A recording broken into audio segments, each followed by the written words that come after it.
Welcome, car lovers, to the SoCal Car Scene Podcast, the exclusive place for coverage of car culture in Southern California and the personalities that drive it. I'm your host, Dean Marash, and I'm here with my technical director and producer, my son, Big J Marash. Today, we're really fired up to have as our very special guest, Muffy Bennett. She's a household name in the auction and consignment of investment-grade vehicles. This show is associated with SoCal Classic Car Storage, which provides South OC car lovers the opportunity to secure their vehicle in an environment made just for them. Our facilities here in the lovely city of Laguna Hills feature advanced security systems, white glove service, and a dedicated members lounge. In addition to storage, our expert sales staff offers consignment services for those looking to sell their cars. For more information, visit us in Laguna Hills or at SoCalCarStorage.com or on Facebook at Facebook.com/SoCalCarStorage. Today, we're really fired up, as I said, to have Muffy Bennett here with us. Muffy's addiction for all things wheeled began as a very young child with an infatuation with motorcycles. We'll talk more about that, much to her parents' dismay. After a successful career as a paralegal in business and sports communication law, she broadened her horizons by taking a position as the operations director and paralegal for an auction firm. From there, she established a collector car dealership, Bennett Automotive Specialist, where she is now the CEO. Her goal was to combine her two passions, cars and auctions, purchasing cars and selling them at auction on a full-time basis. Her dealership specializes in catering to high net worth and celebrity clientele, and services include collection expansion, liquidation, appraisals, auction consignment liaison, and collection storage and vehicle concierge service. In 2013, Muffy was asked to open a retail facility for Barrett-Jackson collector car auctions in Scottsdale, Arizona, to complement the auction. Then in 2017, Muffy joined Ritchie House Auctioneers as the Director of New Business Development, the largest auction company in the world.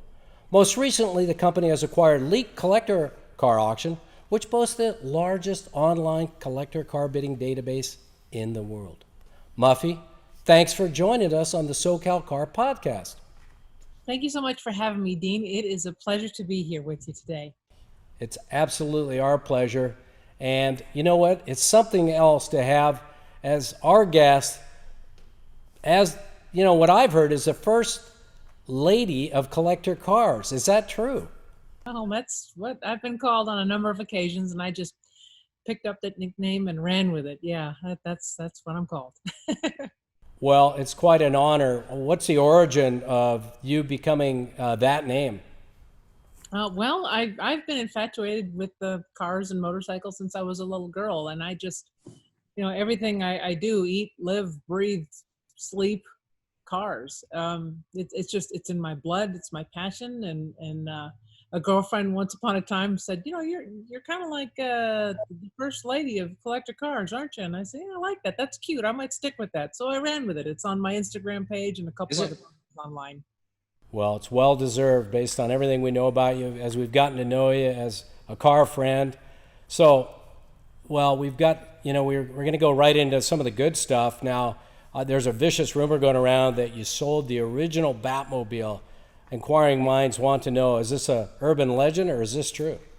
That's actually reality. Yes, I sold the original Batmobile to a private party on the East Coast. Gentleman is full intentions of restoring it. As a matter of fact, he probably has by now. It was the original car that was based upon the Lincoln concept car that Mr. Barris bought from Ford for $1 back in the day, and made it to the iconic piece that is known as the Batmobile. So that's incredible. Have you ever had the opportunity before George passed to meet him? Or if not, did you meet Bruce Wayne or anybody like that?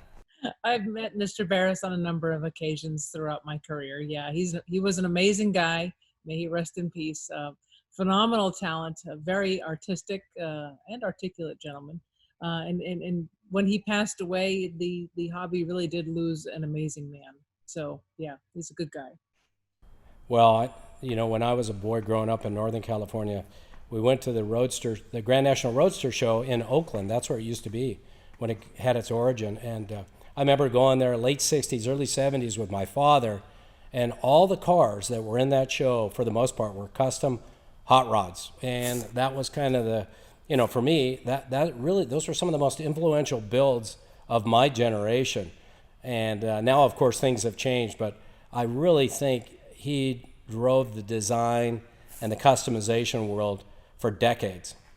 Yeah, yeah, you're 100% right with that, Dean. He really did. He was one of the driving forces, and he really did lay pretty good groundwork for all those folks that do the same thing today. So, again, an amazing man. Well, it's funny, we think about our fathers and our parents, and I've never, until we started doing this podcast, I never thought much about my father taking me to these custom car shows, or having a driveway full of cars, or just living that car lifestyle. And what I've discovered about a lot of our guests is that's pretty common, and they just thought it was a normal upbringing. How would you characterize your upbringing as it relates to cars? Was your father into them, or was it something you got yourself into?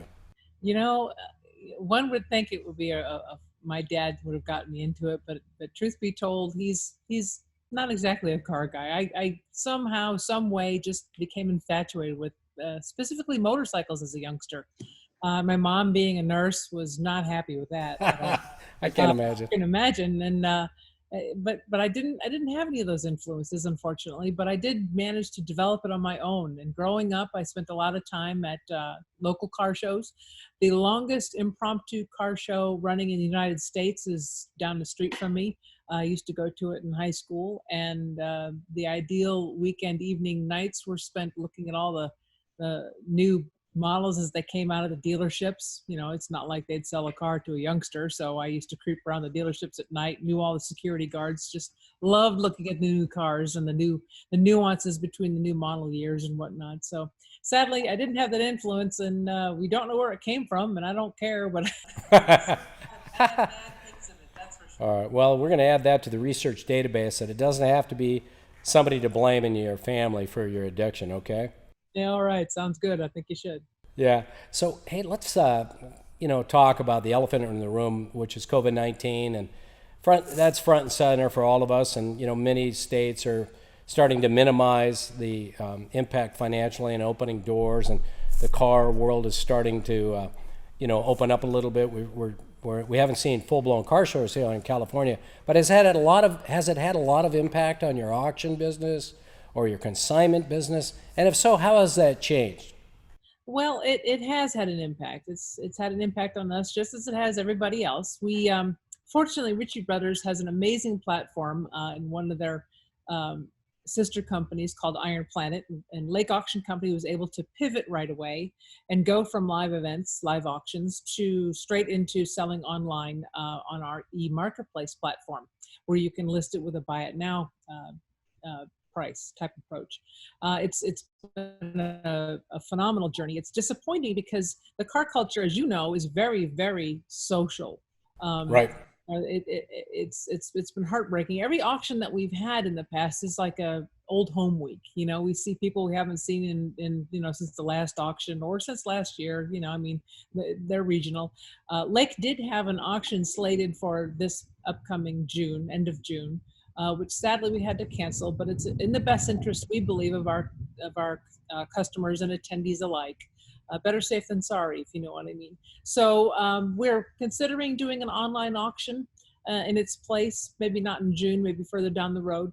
But we don't have anything as far as live events are concerned on the calendar for the balance of the year, because we want to be sure that everyone gets through this unscathed. And we are looking forward to January 2021, where we'll have an auction here in Scottsdale, Arizona. It'll be the second auction that we have had. We had a really successful one this past January. It was our inaugural event out at Salt River Fields. So anyway, that's what we've got planned. Awesome. We're blessed, unlike a lot of other auction companies, to have such a large database with Ritchie Bros and Iron Planet and Lake combined. So that's how we've pivoted, taken advantage of that, and both buyers and sellers seem to agree they love the platform, and we've been selling like gangbusters off of it. So nothing as far as values are concerned has really changed from what I can tell. I'm glad you brought that up. I was going to ask that question, not just price, but the volume. Sounds like you haven't seen a significant change in price from pre and post COVID. No, we haven't. We're just kind of going along as if nothing really happened in that regard because there's been no comps since January when, all those Right. cars were reserved. So there's really, unless you have private party comps, which are difficult to track, they can be tracked, but they're difficult to track. None of those have really changed that I can tell. Good cars still bring good money. That's always the way it's going to be. I mean, it's passion. I don't agree with some people who say that you should sink your money into a car from an investment standpoint. Tastes change, people get fickle, the market changes as well. And as you've seen, throughout our lifetime, it's also cyclical. The pre-war classics, while I admire and respect them because their DNA is in every car that's out there today, are Yeah. not necessarily that wanted right now. The people that grew up with them, are sadly they're passing away, and their kids are more interested in the stuff that they grew up with. So, and there's exceptions obviously to every rule. Right. Not all cars are that way. So, but right now, as far as the market is concerned, it's doing well from our standpoint, from what we can tell. And we're just plodding along as if nothing had happened in that regard. It's That's really great. fun age, because without any live events going on. Yeah. So it sounds like the business is continuing to thrive, but from your perspective, you've pivoted successfully, and it's just about getting used to this either temporary process of heavy digital, or maybe some combined more digital and an event focus in the future, hopefully starting towards the beginning of the year or maybe the end of this year. Yep. God willing. hmm We're all trying to get acclimated to this new norm, and it's been a struggle for all of us. But I think it'll be fine in the end. We may end up living with this for a while, and that's okay. It We is okay. manage around it. It is okay. So tell us a little bit about some of the awesome cars that you've sold, maybe earlier this year before we shut down, that are really memorable for you. Something that you were just, you've sold so many high-end vehicles and vehicles with notoriety, but is there anything that comes to mind that a car that you recently sold that just kind of knocked your socks off? Oh, yeah. Yeah, well, God, it's really kind of difficult to have me narrow it down. That's kind of like a loaded question.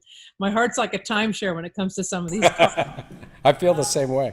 I bet you do. Yeah, it's I do. I've fallen in love with something, and then 1 month later, somebody asks me what my favorite car is, and I don't even remember that one. yeah, can't do it, can you? No, you can't. This past January, we sold serial number one of a 1957 Chrysler 300C. It was one of 494 convertibles built. And it was stunning. It was from John Staluppi's collection. John Staluppi's a friend of my husband's and mine, a wonderful guy, and amazing cars. And that one, it not only is incredibly memorable, but I was jealous. I actually owned one of them. I owned a black one with a tan interior. So when that one crossed the auction block, I was thrilled to see it go for twice what we expected it to go for. I mean, it's really hard to put a value on a serial number one, of 484 built or 494, whatever it is. So that was probably my most memorable one crossing the auction block. But again, I mean, that's just me. I love the big fin era. I love those bankers hot rods. Give me a Hemi any day. So one of the things that happens to Jay and I is, we consign cars down here ourselves in very small volume, typically just for our customers and our network. But what happens to us is we invariably fall in love with the cars that we're selling because we think we know them, but then as we represent them and list them and go out for test drives with the customers and so on and so forth, there's this process of falling in love with these cars. And then when they leave, by the time they leave, both Jay and I always said, man, if we had the money, we'd buy that car. And then it leaves, and there's a bit of sadness. Do you go through a similar process, or have you kind of toughened up and don't go through that emotions? I early on when I started buying cars, doing restorations, and then reselling them, I had a great business partner who who regularly would have to talk me off the ledge. I've been known at the end of the auction block to be bawling my head off. I know. I remember one particular car. I had a 32 Ford, a 32, Ford Boydster. It was one of 3 steel bodies that was built. It was done by Bobby Alloway. It was an immaculate car. Won the AMBR award. It was Did it really? Yeah, it was a great 8-placer in the Riddler Award. And that one, I was at the end of the auction block. I'd sold it no reserve, bawling my eyes out, not because I was so happy at the money I just made, but because I wasn't going to see the car anymore. It was going to Texas. It's still emotional for me. I did learn to detach eventually. You win some, you lose some, but you have to, otherwise you're not going to survive in business. So that's why I managed to stay in it as long as I did. I was able to detach, but still I get that melancholy feeling. I'm not going to see this car anymore. Gosh, it's such an amazing feat of engineering. Just think if that car could talk, the stories it would tell, Right. So yeah, it's I do get melancholy. You're not alone. Okay, all right. So you develop emotional toughness over time. All right. So Jay, you and I got work to do to toughen up a little bit on this process because we're still in our infancy, apparently, on emotional toughness. So, hey, how about your own collection, Muff? You've got quite a car collection.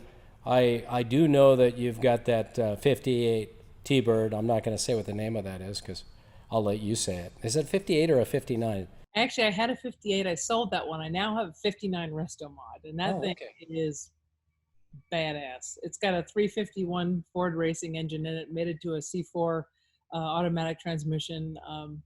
It's Edelbach fuel injection. It delivers the mail. It really does. It's a great car. It's a show car. Is it a show car? Yeah. Wow, so few people put show quality restorations in that Gen 2 of the T-Bird. Yeah, so it must be exceptional. Right. You are so right. Nobody liked the 4-seater square birds.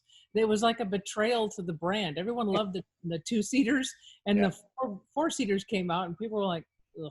They built hardly any of the 58s because the handling was so poor because it was so long. And I had one of those. I love that car. Sold it to some gentleman in Australia, and he drives the wheels off of it apparently. But anyway, we've got some amazing cars in our collection. It's a matter of who gets to the garage first. I'm always itching to get the keys out of the. So what is do you have so many in there where, you got to pull 3 or 4 or 5 out to get the one you want out? It's kind of like our business. Customers need to give us a little bit of a notification, or in some cases a lot of notification. But do you have that same thing with Gary, where you guys got to juggle the cars around to get the one you want to drive out? Boy, what a problem to have, huh? Right. Yeah, we do. It's it may be 110 degrees and I'm all grumpy because I'm sweating like a by God, but what a problem to have. Yeah, we've got a 3-car garage and 5 cars crammed in it and a bunch of motorcycles. And as a matter of fact, we've got motorcycles in the dining room. I mean, it's just an effort, but I'm not going to complain. I'm blessed. I've worked really hard too. Don't get me wrong, my career, but yeah, what a problem to have. So that there's a real go fast looking, sleek looking car over there. Kind of looks like a Ford GT or something like that. You want to tell us what that is? Oh, are you talking about my personal ones, our personal collection? Well, yeah, I'm looking at that car. You've got there's one big green car in front of you, and then off to my left and off to your right, there's a car back there. What is that car back there? The right behind me is a 58 Chrysler 300D. That is one of 191 convertibles. Beautiful. That is exceptional. Yeah. She's got a Hemi too. Yeah.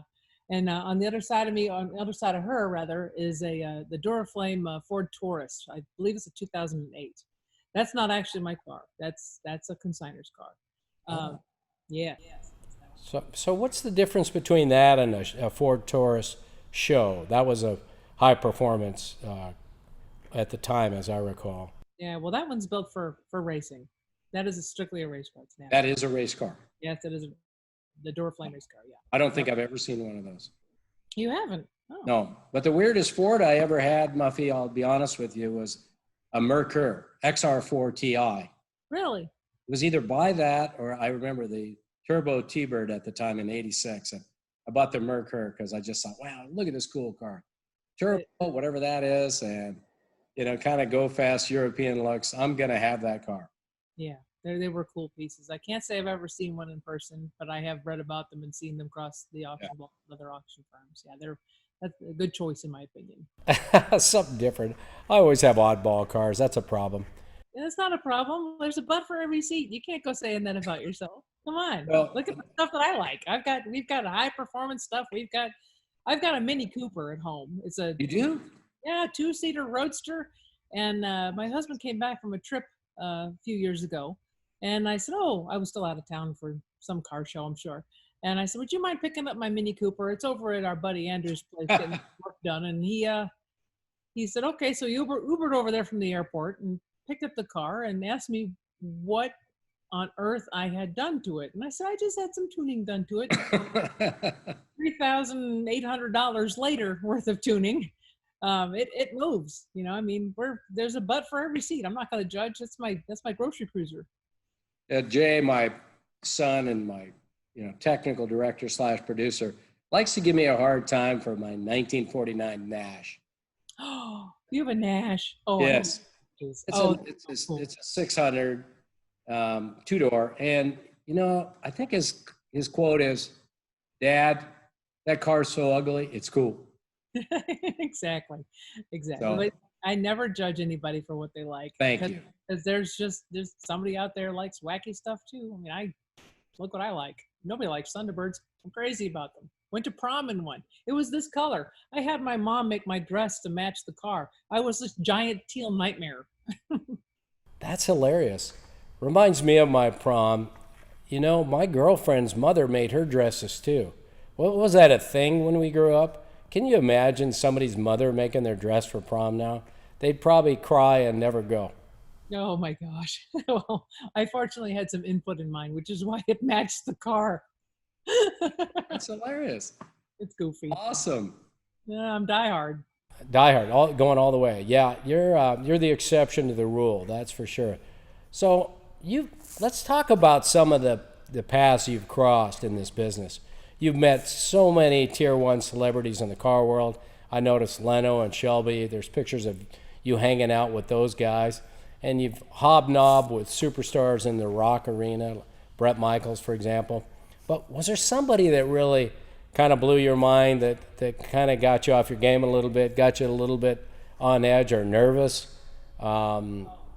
Yeah. I turned into a giggling schoolgirl, just a hot mess when I met Sammy Hagar. Sammy Hagar. I love Van Halen. My hair was huge in the 80s and early 90s. It was terrible. And he was just, it was so amazing to meet the guy. And he's a car guy too. And he's nice as he can be as well. And after that, we got invited down to his birthday party at What? Wabo Wabo and got to go backstage and hang out with him and the No kidding. band members. Oh my gosh. I was such a dork. I really was. Hey, the good news is his hair might have been as big as yours back then, Yeah, actually, I'm sure it was. I don't know. People used to joke that, I really did have a set of wings on me. If I jumped off a cliff, I would soar. Hilarious. So we had another one of our guests tell us about, he's a pretty cool guy. His name is Sean, and he does a lot of videoing.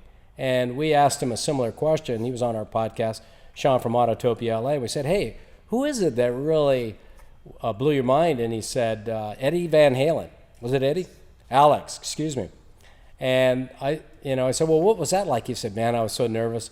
I finally had to bust out and tell him, dude, I'm such a fan." And he went from hanging out with the guy and acting all cool in the car scene to being fanboy. But he said, "That's the only time I really lost it." So here we are with 2 Van Halen stories and from 2 different guests. That's great. Oh, yeah. I adore Van Halen. Oh, my gosh. And I was a huge metalhead as a youngster. I loved Queensryche. I loved Megadeth. Just all that kind of stuff. But Van Halen was like my holy grail, if you will. Wow. Meeting him was a real amazing thing. Yeah, you probably liked Ozzy. Oh, yeah. Yeah, as well. Yeah, Ozzy was I my did. Ted Nugent, sorry. Uncle Ted. Good Saw guy. him in concert. My ears have never been the same. I can barely hear. No, anyway, I'm kidding. I bet they haven't. He has a really great presence on stage, He doesn't he? does. That I was a saw him great when he was with the damn Yankees, I think in 1990. Wow. Well, good times talking about music. Let's go back and chat a little bit about your husband, Gary. He's a very successful individual in the car space himself. He's the VP of consignments, if I understand, for Barrett Jackson, or was. And now he's collaborating with you pretty extensively in all your business interests at the auctions and at your business. And so tell me a little bit about his story. It's you guys are like a power couple in this amazing car space. Well, thank you for that. Yeah, he's an amazing man. He really is in every sense of the word. Yeah, he used to own the largest architecture firm in the United States. It was BSW back in the 80s, and he said that his days were oftentimes spent, working hard, and he'd sometimes slip a car magazine into the desk drawer there and read it in between meetings and whatnot. He's a big fan of cars. Back in the day, his rent payment was a heck of a lot less than his car payment. He went out and bought a Corvette, and I want to say the payment was like at least almost double what his rent payment was. He's had the fitness I've got, and that's why we mesh so well. Priorities. It's about priorities. Well, yeah, and then in this case, backwards, as many would assume. I think we've got more cars in the garage than what our house is worth. Not a bragging point to most people, but it's truly his calling, and he's had a fabulous career, and I'm thrilled to be working alongside him again. As you indicated, he was the vice president at Barrett for 18 or so years. 18 years. Yeah, oversaw the Impressive. consignment department, bidder department, guest services, and I think he oversaw the insurance division for quite some time as well. And now he was scouted by Ritchie Brothers along with myself, and he oversees the Lake Division with me.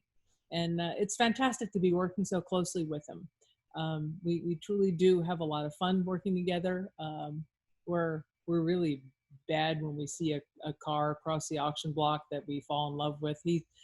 This past auction, he put a proxy bid in for a Cushman Eagle scooter, and surprise, won it. And then I had to go and find space for that in the garage. So and I'm the same way. Hey, Oh, by the way, I need to take out a loan. So, it's great because we're so used to being told, I went to the mall and I bought these really expensive shoes or, that kind of stuff. But those are a lot more space efficient, for example, than a car. And you can't hide a car. You can hang up clothes and hide spots in the closet for those, but you cannot hide the cars all that well. Oh my gosh, Dean, I don't even bother with clothes. My addiction's cars. It's terrible. I don't care. I don't care about clothes. I don't care about shoes. Some girls like shoes and purses. I like things with wheels. Like things with wheels. That's a quote, Jay. I love that. I like things with wheels. So we got to talk about your husband's hair. I mean, I personally have hair envy, as you can see. I'm follically challenged, but I'm just curious. It just seems like it's hard to believe his hair, is in such great shape so long. I mean, am I the only one that talks about his hair? No, his hair has its own Facebook page. it does not. Get out of here. I don't maintain it that much, not as much as he maintains his hair. But yeah, his hair has raised an awful lot of money for charities. Okay, cool. Yeah. Back in the day, we were on the auction block, and he told the gang that he told David Ressler, who was our wedding planner. I don't know if you know the name. David has since passed on, but he owned a lot of stores in the Midwest, most notably up in the Dakotas. That if the first serial number 1 ZR1 brought over $1 million, that he cut his ponytail off for locks of love. And this Dave, God love him, bid himself up to $1 million and handed the scissors to Jay Leno. Where his ponytail got hacked off, and Jay did the honors, huh? He did, and it brought an additional $10,000 worth of donations for Locks of Love. Impressive.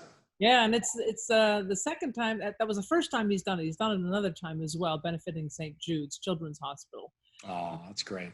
Oh yeah, he's got a lot of hair. It's beautiful. Even I'm envious of it. You know, I doubt that. no, Oh, really doesn't have to style it. I have to stand there with the damned old flat iron. He just blows and goes. It's no product necessary. I hate that. oh no, I'm so jealous. Me too. Well, so, one other part of the great to get to know your husband a little bit. Everything, again, he's a household name, and this crazy car world we live in. But tell us about another part of the auction process that I'm personally intrigued about. I hope our listeners are as well. Those auctioneers. I'm always fascinated about what they're really saying, and I'm oftentimes left with wondering if it really matters. I'm sure in there somewhere there's a price, 30, 30, 30, 30. I'm sure they're saying a number, but what is going on there? Is that just a bunch of mumbo jumbo? Help us out a little bit. Yeah, no, a good auctioneer in the industry, in the collector car industry specifically, has a three-part chant. And there's a lot of filler words in there. Yeah, it's usually what he has and what he's asking for. I've got this, I'm asking for this. And it's important that these particular auctioneers, at least in our world, have the ability to hold the energy in the room, if you know what I mean. I do. That is imperative, especially when you're dealing in a passion-driven environment. I mean, then there's other components too that help. It's not just the auctioneers, but their energy level is contagious throughout the room. And of course, they have ring people too who accept the bids, and their energy level's key. And it's also important that those ring people be more of salespeople, if you will, not just order takers. I can't tell you the number of times I've gone to an auction and I'm pretty much done bidding on something, and 9 times out of 10, the ringman will come over to me, put his hand or her hand on my shoulder, look at me and say, "You're not going to let this dude beat you out of this car by $3 or $4 grand, are you?" And I'm like, "Oh, fine." Go right to your car. You go. Yeah, they know how to push your buttons. There's other ring people who will just go, "Okay," and they'll walk away. Whereas a good ring team and the auctioneer is important, and both of them are key. They work really well together. Normally, you can't take a bunch of ring people and add them to an auctioneer and make it as successful as those who in our industry have worked together for years. I mean, it can be done, mind you. Right. Okay, let's be clear. There's amazing auction teams out there. Our competitors have incredible auction teams. We, in my opinion, happen to have the best on the planet. We have Spanky Assiter and his wife, Amy Assiter, and Assiter and Associates. Now, those guys have been doing it for decades, and they really do know how to work a crowd. If that bidder's body language says "I'm done," they'll still go back to them and try and extract more money. And that, when you add the alcohol and component, and you add the excitement and the enthusiasm, and you got an auctioneer or a ring person pushing your buttons, It's all over. TV cameras in your face. It's like the perfect storm, really. Yeah. There are some incredibly talented auctioneers at Ritchie Bros as well. Oh my goodness, if you could see these people auction stuff off, oh my gosh, they are the best in the business for their niche too. I'm blessed to be working alongside all of them. I bet you are. Well, it sounds like you got a talented team, and it's kind of what we thought. There's such an important element of energy and hype in that room. I've sat in the bidder's pit a number of times. I've bid on cars. I've never bid high enough to win a car at an auction. But I know one thing: when I leave the bidder's pit, let's say I take a break or done for the day, I feel like I got the shakes, because just so amped up, it really pumps you up, even if you're not bidding. Mm-hmm. Yeah, that is certainly the case, and that means that they're doing their job and they're doing it well. I mean, I can't tell you the number of times I've bid on cars. There was one particular car. I bought a 68 AMX, and this thing was pink. And as soon as the hammer slammed, Great color. yeah, well, it was actually a tribute to the Playmate of the Year in '68. Every manufacturer back in the day used to have a car that they would paint pink, and they would give one to the Playmate of the Year. I vaguely remember that. I can't claim. Well, And in '68, it was AMX's turn. So AMC AMX. So this car, the hammer slams down. It's $13,000. And the first thing I thought was, oh dear God, what am I going to do with this thing? It's pink. And just like you mentioned, I was shaking. I was like, I oh bet my, you. I mean, oh gee, now what am I going to do? I mean, I have a really narrow market for this particular car. It's pink. I got to find somebody that wants one of these cars and wants one in pink. Yeah, So, most of the Playmates got them for free, but you got to find somebody to pay for them. oh yes. So in this particular instance, I put a little bit of work into it, not a whole lot, and I hired a woman from at the time in Las Vegas. There was a Playboy club, and I put her in a bunny suit, and I made myself this big old like shadow box to go with it, and in it was a magazine, a Playboy magazine with a picture of the woman sitting on the car dressed. She was dressed, and I took that and I went out and bought some ears and I bought a big old tail and I put that in the shadow box. I went on eBay. I found a Playboy card, like from a Playboy club, a gold card, put that in there. And the dang old car brought $30,000+ on the auction block when I sold it in Las Vegas. It just goes to show you that, back to your point about the excitement and the enthusiasm, how imperative that is. And when I sold it, same thing. And even when you're selling cars, I've never tried to sell a car with a reserve on it personally, unless a client wants the protection. Back in the day, then I would follow their instructions. But I've been behind the auction block holding my hair, throwing up in a trash can. I've been so terrified. That's just the name of the game. So it's not just the bidder that goes through what you went through, it's also the seller. So it's great to know that not only are you able to sell a pink car, but you're able to double your money. So it tells us about your marketing chops and your ability to promote these vehicles. Those have got to be really important tools that you capitalize on all the time. I do see a lot of that when I go to an auction. I'll see large brag boards. I'll see people walking next to a car, and I'll see a lot of preamble sometimes about the heritage of a vehicle, the provenance. So it sounds like there's quite a bit of work that goes into it behind the scenes. It's not just about rolling that car across the block and getting people pumped up. There's a lot of stuff that's going on in preparation. Yes, you are so right, Dean. In fact, every single car of mine that has crossed the auction block, I've tried to market prior to the auction. Oh, okay. And try and sell it that way. And if I don't sell it privately, then I will consign it to auction, and then I'll change all my ads to reflect that the car was going to be sold at this auction at no reserve. Now, obviously, I don't flip cars anymore because that's in competition with what I do here at Lake. But that being said, yes, the marketing is key. I would go out and purchase a large storyboard, have graphic artwork done for it. Really? Storyboard. I've had some of the most incredible displays. I've learned from a lot of people that do the same, that presentation is important.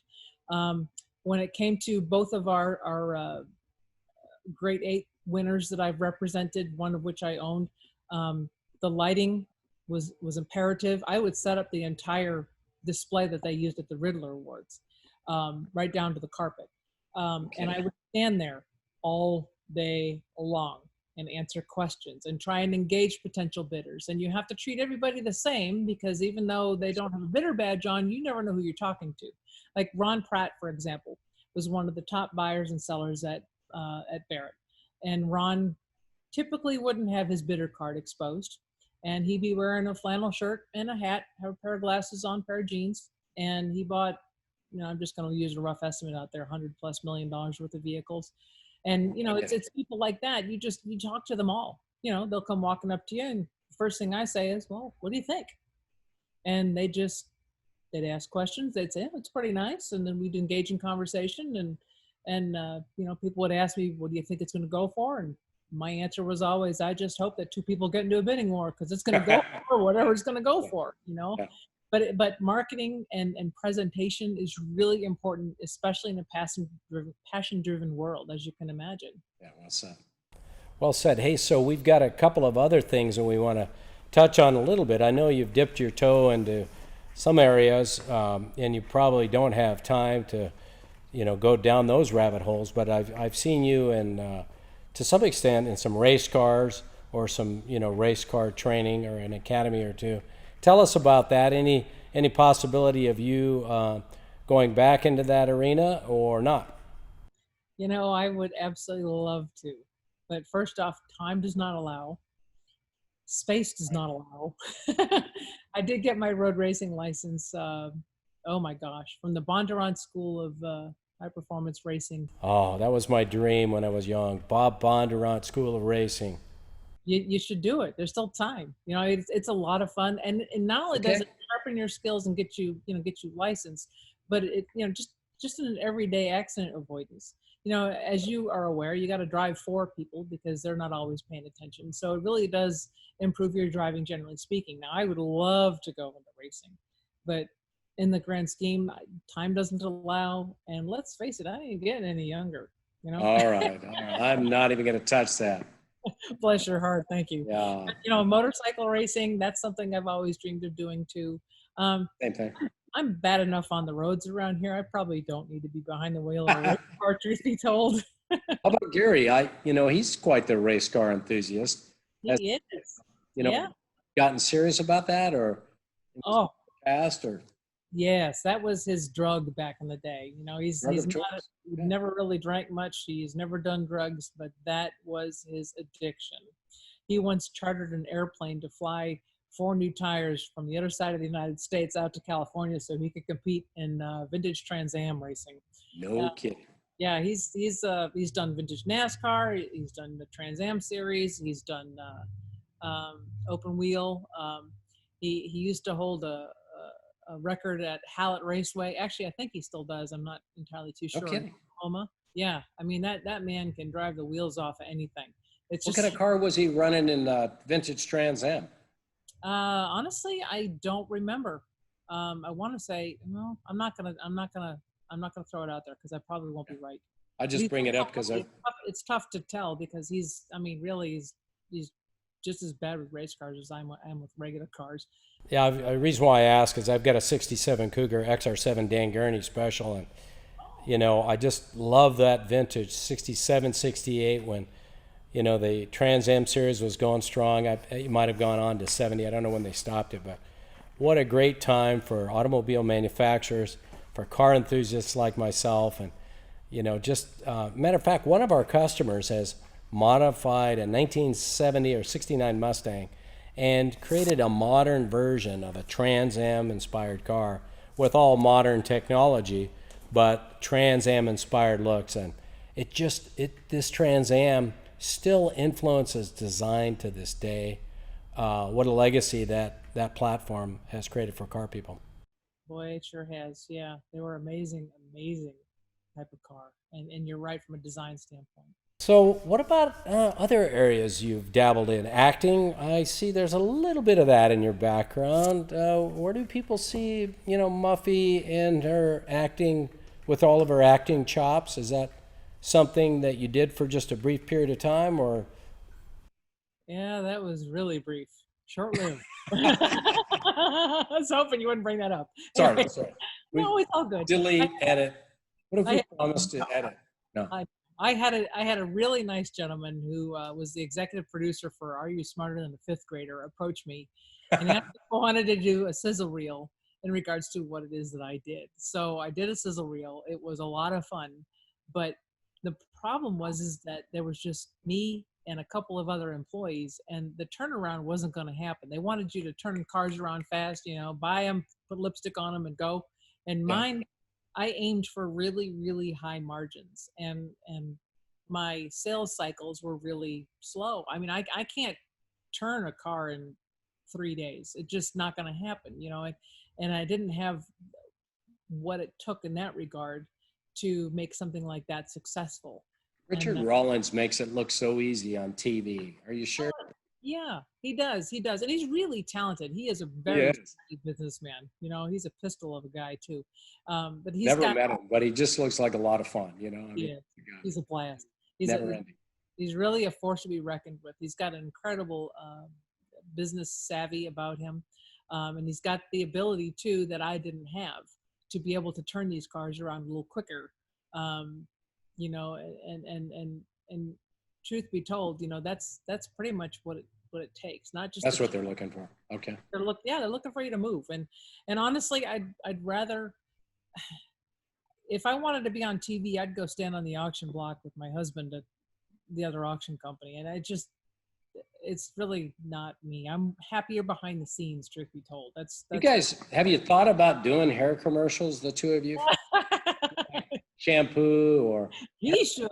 He should. Oh my gosh, he should. yeah. I'm I've been an extra in a bunch of commercials. I did a Claritin commercial years ago. did you? Yeah, yeah. All right. Well, tell him his agent will be calling him a little later today, okay? I will. So let's talk about women for a minute. We're going to wrap up in a few minutes, but I think it's important that we talk about how women have seemed to take a much bigger role in the automotive world in the last, I don't know, 5, 10, 20 years. It just seems to be, we've got race car drivers. We're going to have a stunt driver on our podcast tomorrow, Tegan Hammond. She's a full-time stunt driver. That's what she does, for movies and TV shows like Magnum. But whether it's race car driving, whether it's auction houses and consignment services like you provide, it just seems like women are such an integral part of this car community now. And what advice would you have for a woman that's entering this field or wants to get started in her career in the automotive arena? Well, I guess I would say that the sky's the limit for you. I mean, there's not as many hurdles anymore as there used to be back in the day. People used to be pretty narrow-minded about women entering the motorsports fields in general. Right. Just hold your head high, keep your nose clean, your reputation, treat it like it's fine china, because once it's cracked, it's over with, and just keep plodding ahead, and determination is key. And no matter how many times you get that door slammed in your face, you just keep knocking on doors, because it's the only way to succeed. And that doesn't just apply to women, that applies to men as well. Right. It's a fascinating industry, and they are more inclusive now than they ever have been. It is a fantastic career, irrespective of what division you go into. It is like one big family, and I am honored to be a part of it. Wow. Well, we had Martina Kwan, a race car driver, and that podcast was interesting. She talked about how she went through a late life kind of introspection about her career. Very successful woman in many regards, well educated, but decided late in life that she wanted to do something that she was passionate about, and has become very successful in racing Porsches in a very short period of time. But I think what I've learned from all this is if you're successful in other arenas, these are incredibly transferable skills. Just like for me, I was a late life entrepreneur in this business, but I just feel like women, if they decide to join this industry of ours, they can do it at any time that they want and can just have an incredibly successful career. Do you feel the same way? I do. I agree, Dean. I mean, age is just a number, and there's nothing's going to stop me. The sky's the limit. And again, no one really looks at your age anymore in that regard. I mean, Nope. there's people that start new hobbies and new careers late in life, and I admire and respect them. I really do. I mean, I did a segue out of law, for goodness sakes, and then went straight into auctions. Great example. Yeah, and it's been a fantastic transition, and I believe that if I can pull it off, anybody can pull it off, especially with people like her. Well, I think what you're saying is 60 is the new 40. Heck yes. And you're only as old as the woman you feel. Ask my husband.